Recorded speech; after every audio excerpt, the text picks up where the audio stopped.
Bonjour Charles. Bonjour Nicolas. Donc nous sommes vendredi pour notre visite hebdomadaire habituelle et je t'ai fait venir cet après-midi dans le quartier de Jacques Cartier suite à des sollicitations de riverains, de contacts que nous avons qui voulaient t'avertir, te sensibiliser sur quelques problématiques dans le quartier et on voulait parler de cette place notamment et comme de par hasard elle est toute nickel, toute propre aujourd'hui.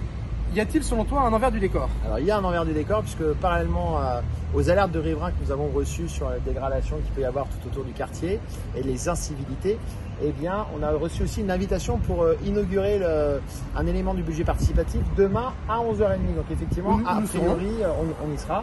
Donc a priori, les services ont fait un superbe travail, ont tout nettoyé la place et effectivement nous ne pouvons pas constater ce qu'on était venu constater sur la place. Par contre, en déambulant avec des habitants, ils nous ont montré tout autour du quartier effectivement un certain nombre d'endroits qui sont dégradés, occupés par des dealers, par des marginaux, par des gens qui s'alcoolisent.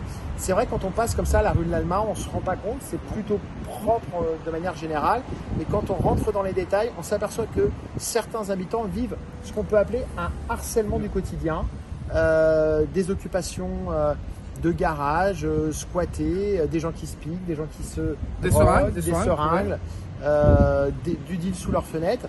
Et ça, c'est pas visible juste quand on passe. Donc déjà, on remercie les riverains de nous avertir. Les solutions, on les a déjà évoquées. Ça fait 3 ans qu'on les évoque. Elles sont toujours pas mises en place. Donc il ne faut pas que les habitants se désespèrent. Mais les solutions existent. Une police de proximité, un entretien plus particulier des espaces, des liens beaucoup plus resserrés avec les bailleurs sociaux parce que les grilles cassées depuis plus d'1 an qui ne sont pas remplacées et qui permettent le squat dans le hall, c'est juste inadmissible. Voilà, un certain nombre de choses qui existent et qu'on mettra en place tout à fait très prochainement. À très bientôt. Merci.